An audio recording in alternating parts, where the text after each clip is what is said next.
Hi friends, నా పేరు సాయిరామ్. మీరు చూస్తున్నారు Telugu PC world. So guys, unboxing అయితే చేద్దాం. అన్బాక్సింగ్ చేసి ఏమేమి కాంపోనెంట్స్ ఉన్నాయో చూద్దాం మనం. యాక్చువల్గా నేను అన్బాక్సింగ్ చేసేదానికంటే ముందు ఇది నా ఫస్ట్ పెట్టుబడి అని చెప్పాలి గైస్. నేను ఛానల్కి సంబంధించి ఏ పెట్టుబడి పెట్టలేదు, ఇదే నా ఫస్ట్ పెట్టుబడి.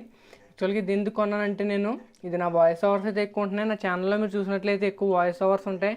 అంటే ఎక్స్ప్లెనేషన్లు కట్టేస్తున్నాను కదా, ఎక్స్ప్లెనేషన్ల కోసం వీటిలన్నిటి కోసం నేను ముందు వాడుతున్నాం బోయా మైక్ ఏదైతే ఉందో అది అంత బాగాలేదు. సో దాంతో పోలిస్తే ఇది కొంచెం ఆడియో క్వాలిటీ కట్ట బాగుంటుందని చెప్పి దీన్ని అయితే కొన్నాను. ఇంకో మెయిన్ రీజన్ ఏంటంటే నాకు గేమింగ్ ఛానల్ కూడా ఉంది కదా. సో గేమింగ్ ఛానల్కి సంబంధించి కూడా ఈ మోనో మైక్ అనేది నాకు చాలా యూజ్ అవుతుంది కాబట్టి నేను ఇదైతే కొన్నాను. ఈ మోనో మైక్ని మనం అన్బాక్స్ చేద్దాం. అన్బాక్స్ చేసి ఏమేమైతే ఉన్నాయో లోపలైతే చూద్దాం. సో ఫస్ట్ అన్బాక్స్ చేద్దాం. అన్బాక్స్ చేసినట్లయితే మనకు ఫస్ట్ ఏదో కనిపిస్తుంది, వీళ్ళు ఏదో ఇచ్చారు హ్యాపీ అని చెప్పి. సో హ్యాపీ అని అయితే చెప్పి ఇచ్చారు. దీని మీద ఏదో ఒక కోడ్స్ కూడా ఇచ్చారు, దీన్ని పక్కన పెట్టేద్దాం. అంతేకాకుండా ఇంకా నెక్స్ట్ చూసుకున్నట్లయితే యూజర్ మాన్యువల్ ఉంది. దీన్ని ఎలా పెట్టుకోవాలి, ఏ కాంపోనెంట్ ఏంటి, అసలు ఎలా ఫిక్స్ చేసుకోవాలనేది యూజర్ మాన్యువల్ అయితే ఇచ్చారు.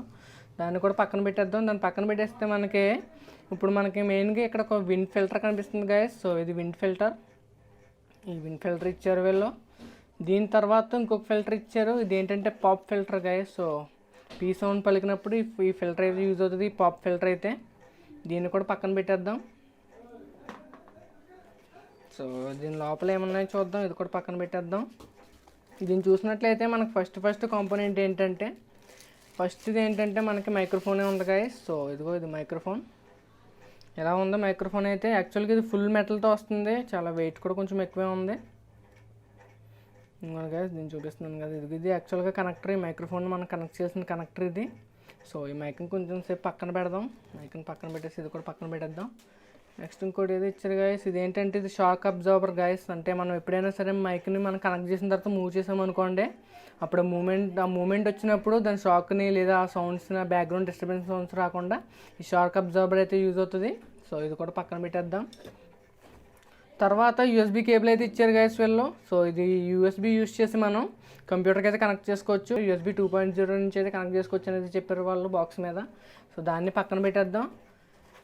ఇది యాక్చువల్గా కనెక్టర్ గ్యాస్. మనం టేబుల్ కనెక్ట్ చేసుకుంటున్నప్పుడు ఆ టేబుల్కి సంబంధించి కనెక్ట్ చేయడం కోసం ఈ కనెక్టర్ అయితే ఇచ్చారు. ఇది టేబుల్కి ఫిక్స్ చేసుకోవాలి. ఇంకొక సైడ్ ఏంటంటే మనం మైక్రోఫోన్కి సంబంధించి స్టాండ్కి ఫిక్స్ చేసుకోవచ్చు. దీన్ని పక్కన పెట్టేద్దాం.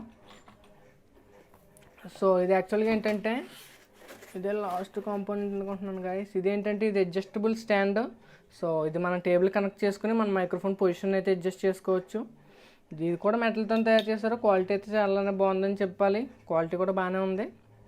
సో దీన్ని మొత్తం అసెంబుల్ చేసేసి దాని తర్వాత నేను సౌండ్ ఎలా ఉందనేది చెప్తాను గైస్. సో టెస్ట్ అయితే చేస్తాను. యాక్చువల్గా ఇంకా ప్రతి వీడియోకి నేను ఈ మైక్నే వాడుతున్నాను కాబట్టి సో టెస్టింగ్ అప్పుడు మీకు అయితే అర్థమవుతుంది. కాకపోతే నేను ఇప్పుడు మాట్లాడుతున్నంతా కూడా బోయా మైక్ నుంచి అయితే మాట్లాడుతున్నాను. ఇది అసెంబుల్ చేసిన తర్వాత నేను మాట్లాడేదంతా కూడా ఈ మోనో మైక్ నుంచి అయితే మాట్లాడుతాను. సో మీరైతే కంపారిజన్ అయితే చూసుకోండి. సో ఏది బాగుంది, ఏది బెటర్గా ఉంది, ఏది రెస్పాన్స్ బాగుందని మీరైతే చూసుకోండి. ఓకే గైస్, అన్బాక్సింగ్ అయితే చూసారు కదా. అన్బాక్సింగ్ అయితే చేశాను. అన్బాక్సింగ్ తర్వాత దీన్ని నేను అసెంబుల్ కూడా చేశాను. అసెంబుల్ చేయడానికి కొంచెం కష్టపడ్డానని చెప్పాలి. మొత్తానికి ఎలాగైతే అసెంబుల్ అయితే కంప్లీట్ చేస్తాను. మొత్తం నా టేబుల్కి అయితే ఫిక్స్ చేశాను. ఇది నాకు మైక్రోఫోన్కి మధ్య దూరం చూసుకున్నట్లయితే ఒక ఆల్మోస్ట్ 15 to 20 సెంటీమీటర్స్ గ్యాప్ ఉంటుంది గైస్. నాకు మైక్ అయితే 15 to 20 సెంటీమీటర్స్ గ్యాప్ అయితే ఉంది. అంతేకాకుండా ఈ రూమ్లో ఎలాంటి నాయిసెస్ లేవు గైస్. నాకు నాయిసెస్ అయితే బ్యాక్గ్రౌండ్లో చాలా ఎక్కువ వస్తూనే ఉంటాయి. నేను ఫ్యాన్ కూడా ఆన్ చేయలేదు, ఫ్యాన్ కూడా ఆఫ్ చేశాను. ఎటువంటి నాయిస్లు అయితే లేవు. సో మీరు గెయిన్ ఎలా ఉందో చూడొచ్చు, ఆడియో క్వాలిటీ కూడా ఎలా ఉందో చూడొచ్చు. యాక్చువల్గా నేను దీనికి సంబంధించిన ఆడియో లెవెల్స్ చాలా తగ్గించాను గైస్. ఎందుకంటే నేను 100% ఆడియో లెవెల్స్ పెడుతున్నట్లయితే బ్యాక్గ్రౌండ్లో నుంచి వచ్చిన నాయిస్లు చాలా ఎక్కువ పికప్ చేస్తుంది. ఎవరు ఎక్కడో దూరంగా లైట్గా మాట్లాడుకున్నా చాలా ఎక్కువ అయితే పిక్ చేస్తుంది. నాకు మైక్ చాలా దగ్గరగా ఉంది కాబట్టి నేను ఏం చేశానంటే ఆడియో లెవెల్స్ కేవలం 15% అయితే పెట్టాను. 15% ఆడియో లెవెల్స్ పెట్టి నేను ఈ వీడియోని అయితే రికార్డ్ చేస్తున్నాను. యాక్చువల్గా నేను రికార్డ్ చేస్తుంది ఆడాసిటీ సాఫ్ట్వేర్ని యూజ్ చేసి రికార్డ్ చేస్తున్నాను గైస్. నా వీడియో మొత్తం కెమెరా నుంచి అయితే వస్తుంది. నేను ఈ రెండింటిని పోస్ట్ ప్రాసెసింగ్లో అయితే ఎడిట్ చేసి కంబైన్ చేస్తాను. మీకు ఇప్పుడు ఆడియో క్వాలిటీ ఎలా ఉందో మీరు జడ్జ్ చేయొచ్చు. నేను దీన్ని బోయా మైక్తో కంపేర్ చేస్తాను గైస్. ఇప్పుడు మీరు వింటున్నంతా కూడా మోనో మైక్లోంచి వింటున్నారు. మాట్లాడుతున్నంతా కూడా బోయా మైక్ నుంచి అయితే మాట్లాడుతున్నాను. So Boya mic audio quality అయితే ఎలా ఉంటుంది గైస్. సో మీరు బోయా మైక్ క్వాలిటీ కూడా విన్నారని అనుకుంటున్నాను. రెండిట్లో ఏది బాగుందో మీరు కామెంట్స్లో చెప్పండి గైస్. ఏది అంటే ఏ సౌండ్ క్వాలిటీ, ఏ మైక్లోంచి వచ్చిన సౌండ్ క్వాలిటీ బాగుందో మీరు అయితే చెప్పండి. నేను ఇప్పటి నుంచి మోనో మైక్ని అయితే వాడతాను, ఎందుకంటే ఇది కొంచెం మనకి ఫ్లెక్సిబుల్గా ఉంటుంది. నాకు వీడియోస్కి లైవ్ స్ట్రీమ్స్కి అన్నిటికీ కొంచెం ఫ్లెక్సిబుల్గా ఉంటుందని చెప్పి నేను మోనో మైక్ని అయితే తీసుకున్నాను. యాక్చువల్గా దీని ఆడియో పికప్ కూడా చాలా బాగుంది అండ్ ఆడియో ఫ్రీక్వెన్సీస్ మనకు చాలా మోడ్స్ అయితే ఇస్తుంది రికార్డ్ చేయడం కోసం.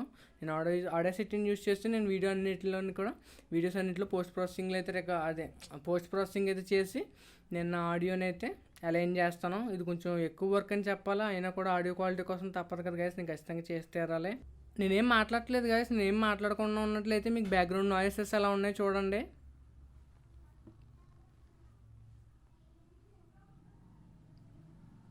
అండ్ ఈ వీడియో కంక్లూడ్ చేసే ముందు నేను నెక్స్ట్ వీడియో ఏంటో చెప్తాను గైస్. నా నెక్స్ట్ వీడియో ఏంటంటే ఇంటెల్ ప్రాసెసర్స్ గురించి, ఇంటెల్ ప్రాసెసర్స్ని ఎలా సెలెక్ట్ చేసుకోవాలనే దాని గురించి అయితే చెప్తాను. i3 ప్రాసెసర్, i5, i7 అయినా ఈ ప్రాసెసర్స్ మధ్య డిఫరెన్సెస్ అయితే చెప్తాను. ఇంకా లో అండ్ ప్రాసెసర్స్ కూడా ఉంటాయి గైస్, పెంటియం అని లేదా సెల్రాన్ అని, ఆటమ్ అని. ఈ ప్రాసెసర్స్ అన్నిటి గురించి నేను చెప్తాను. అసలు మీకు ఏ ప్రాసెసర్ సూట్ అవుతుంది అనే దానికోసం అయితే నేను నెక్స్ట్ వీడియో అయితే చేస్తాను. ఆ వీడియో మీరు మిస్ అవ్వకుండా ఉండాలంటే ఖచ్చితంగా మన ఛానల్కి అయితే సబ్స్క్రైబ్ చేసుకోండి గైస్.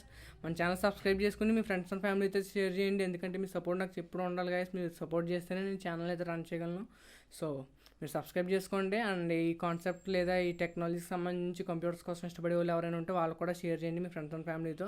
మీకు వీడియో నచ్చింది అనుకుంటున్నాను. నచ్చితే కనుక ఛానల్ సబ్స్క్రైబ్ చేసుకోండి గైస్. బాయ్.